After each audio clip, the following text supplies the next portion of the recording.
department in particular. The department's website, energy.gov.au, includes Labor's Powering Australia plan.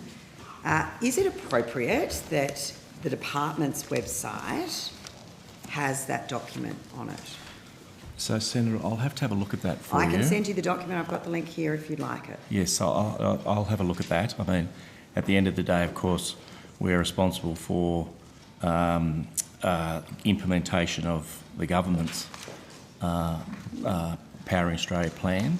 Right. So are you aware of any other APS websites that share political parties' election documents? As I say, Senator, I can't answer that question. If you could maybe check with your fellow secretaries. I will check that. How many and other take that APS websites carry political parties' elections material? Yep. Are you aware, though, that the Powering Australia document actually references Scott Morrison twice as many times as it references renewables?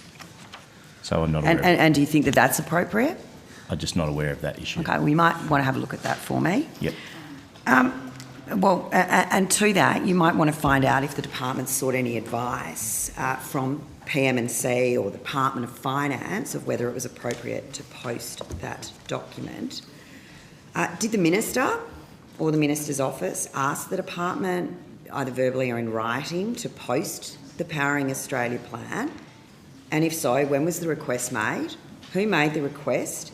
And can you please table any correspondence between the Minister or the Minister's office and the department on this matter? I'll take that on notice. Well, that's also to the Minister, because I'd like to know if the Minister's office was directly engaged in putting the Powering Australia plan, Labor's political document, on an APS website. Yep, I'll take that on notice. All right, well, since you're having to take these on notice, and I would again, similar to Senator Hanson-Young, appreciate these answers either being given by the end of the day or certainly before Monday week so that we can continue to address this.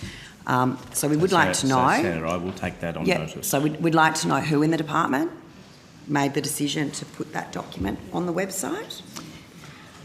So perhaps you might be able to answer this if the department stands by the modelling that's presented in that document. Since it's being presented on an ABS website as government policy, as the department's position, do you stand by the modelling that is presented in that document? So, Senator, for me, there's two separate issues there, which is one is I do accept I need to have a look at the proposition you're making about the policy that's on the website, so I will have a look at that. Well, it's not a policy, it's a political platform. I understand that. So that's an important issue. We'll have a look at that. I'll come back to you on notice about that.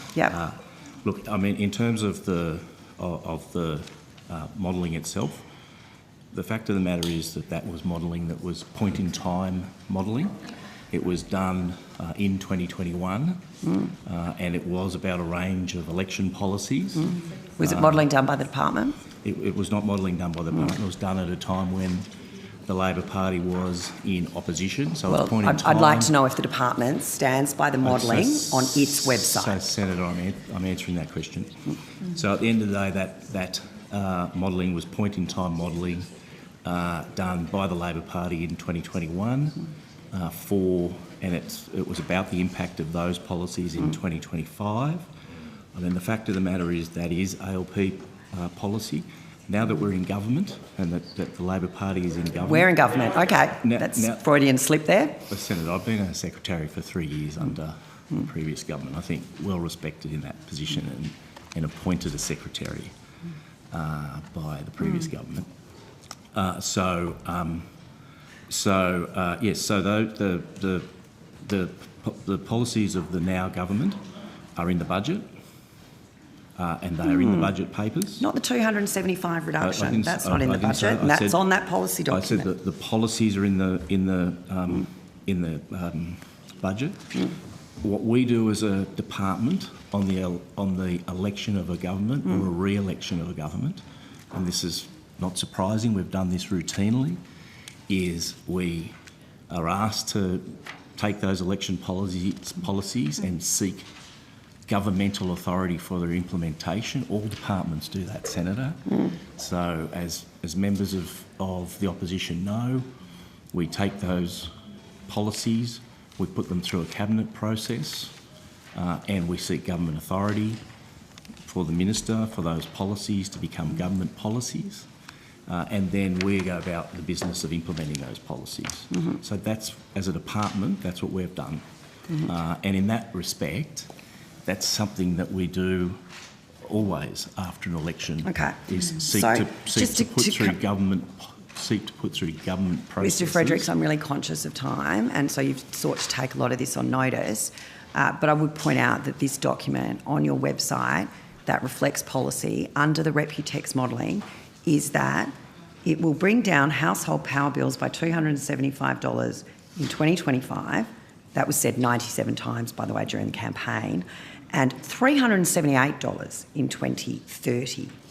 So that is actually what is on your website from a departmental perspective. So I think it is critical that you have a look, but you also confirm to us whether or not you stand by the Reputex modelling that the Labor Party used to create this document, but also confirm whether or not the department has sought to take any modelling of its own rather than just taking Reputex's word for it. Senator Hughes, Senator Hughes, I believe you're asking the same question around I'm trying to get an answer. Can I just finish what I'm going to say?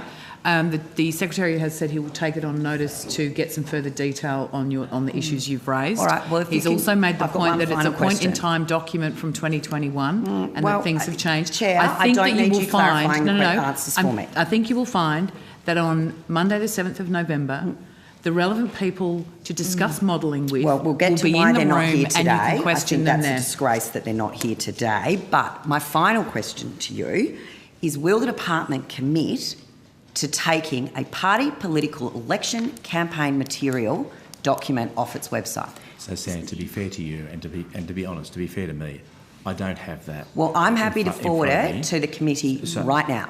And you can have it, it can be circulated across. Yeah. It is on your website. I'm sure you've got plenty of staff here who can whip your website up. What I'm asking, will you commit to remove a party political campaign election document from an APS website? Senator Hughes. So, Senator, there's a simple answer to that. If there's an ALP branded document. Oh, branded. No. This is their policy document before the last election. Will you commit to taking it down from your website? Yes or no? But that's what I'm saying. If there's an ALP document, then it shouldn't be on our website, and I would take it down. And a Labor Party document shouldn't be on the website, and I would take that down. That's all I'm looking for. Yeah. Thank you very much. Great. You, Chair. Thank you. We will. Okay. Senator Cadell, if you could be short, Mr. because Fredericks, we are just blowing workplace up health and entire safety. day Well, here. we're also entitled to ask questions. So Yep, and we're entitled to have a spillover in Christmas week and if we all want of to set those up things. the spillover, we can set it up Fine. in the break.